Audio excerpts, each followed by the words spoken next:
record. Get your footy record.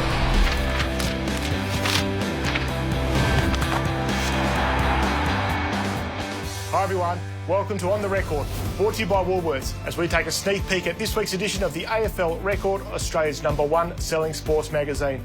And joining me today is my great friend, AFL media colleague and all-round guru of all things Carlton, Howard Kotton. Howard, welcome. Absolute pleasure to be here, Ash.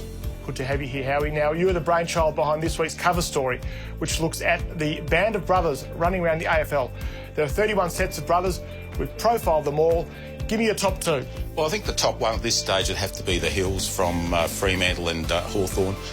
Brad Hill, of course, had a lot of success with Hawthorn, and Stephen Hill has been a very, very good player for Fremantle over a number of seasons. It's been remarkable. Let's look at Bradley Hill first. The 3 premiership medallions he's got to his name.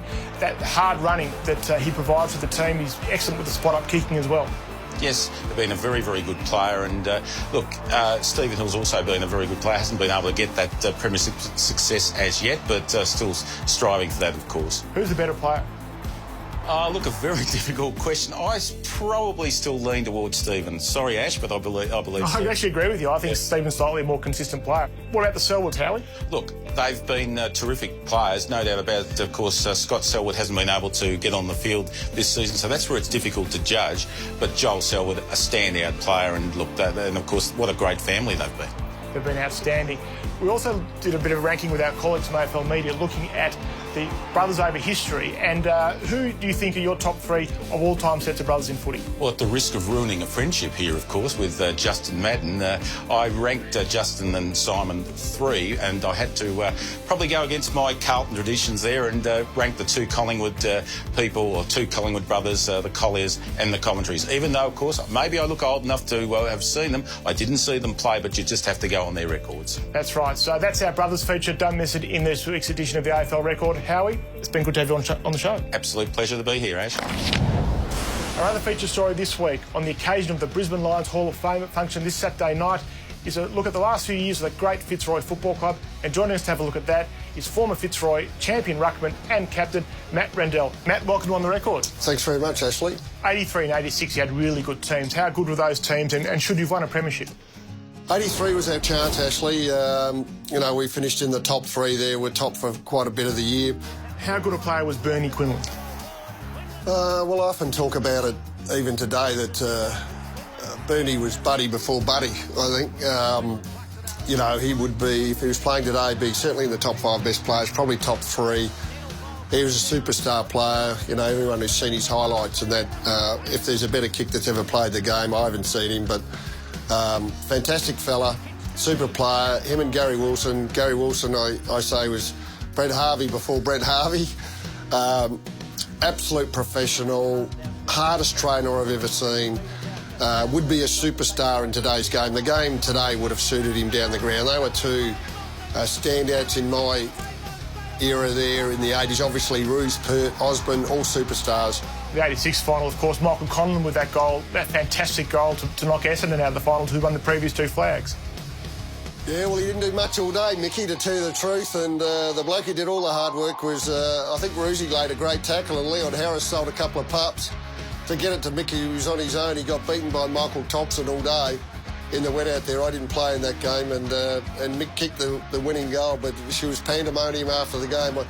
I think most neutral supporters were happy that Essendon were kicked out of the finals because they won the last 2 and looked like they could win another one. So the last 2 weeks of 96, final game of Fremantle, how did you feel? A sad occasion for a lot of Fitzroy people. I noticed that, a few of those players went on and did good things too at other clubs. Pikey played in 3 flags and Matty Primus in 1 at least, and captain Port. So sad, but, all good things come to an end eventually. You're sad Fitzroy's not around anymore in its own right? Well, yes and no. Sad, but it was inevitable. Robert Walls made a great comment after the 83 final series where we had our best year for a long time, and that, our membership actually went down, actually, after that year, and that wasn't a good sign. No. We struggled financially right through the 80s, the time I was there. It was always a battle, and clearly the 90s were even a bigger struggle. So if we had managed to battle through somehow another 5 or so years, maybe we'd still be here in our own right. But at the time, it was probably a good move and put a few of us out of our misery, to tell you the truth, and let's move on. And Brisbane Lions got created, and a lot of people have started to follow them and moved over to them, and obviously they've had a great success, and Fitzroy people got to see their flags through the Brisbane Lions, so I think that's important. All right, thanks, Matt. Now, turning to the back half of the record this week. It's experimental time in the AFL. We've got 4 umpires and Thursday night football. I want to get your views quickly on each of those. What do you think of the 4 umpires? Well, it's quite funny you should say that, Ashley. I was on radio back in 94, 95 on Magic 693 with Kevin Bartlett and Steve Quartermain and Sam Kekovich and the likes, and I actually said back then they should have 4 boundary umpires and each having a quarter of the ground and running the boundary side, and 22 years earlier or later it's come to fruition a bit, so I think it's a good idea. Thursday night footy, I love it. Look, to tell the truth, I could watch footy every night of the week, so... We're all like that. Eventually, if they could program, I know it's very difficult to program, but if they could put it on every night of the week, I'd be ecstatic. Thanks, Matt, for joining us. He's part of the Fitzroy feature in this week's AFL record, where we also have a look at the experimental week with the 4 umpires and Thursday night footy. So now to my tips for round 14. Starts on Thursday night with the big Thursday night game. I think Adelaide by 26 points over North Melbourne. I think Fremantle will get up by 5 points in the Friday night game over Collingwood. And I like Hawthorn on Sunday football to beat Gold Coast. Perhaps not by as much as people think, by 20 points. Now let's turn to this week's nominees for the Woolworths Mark of the Year. Coming from a basketball background, so it'll be a leaper. He slaps it down towards Caniglio, kicks up towards half forward. Courage required there, and courage they found. So, all square. Burgoyne. Oh, yes! What a mark! You picked it early, Bruce. He's a lovely fly at the ball. That's a special grab, isn't it, from O'Brien?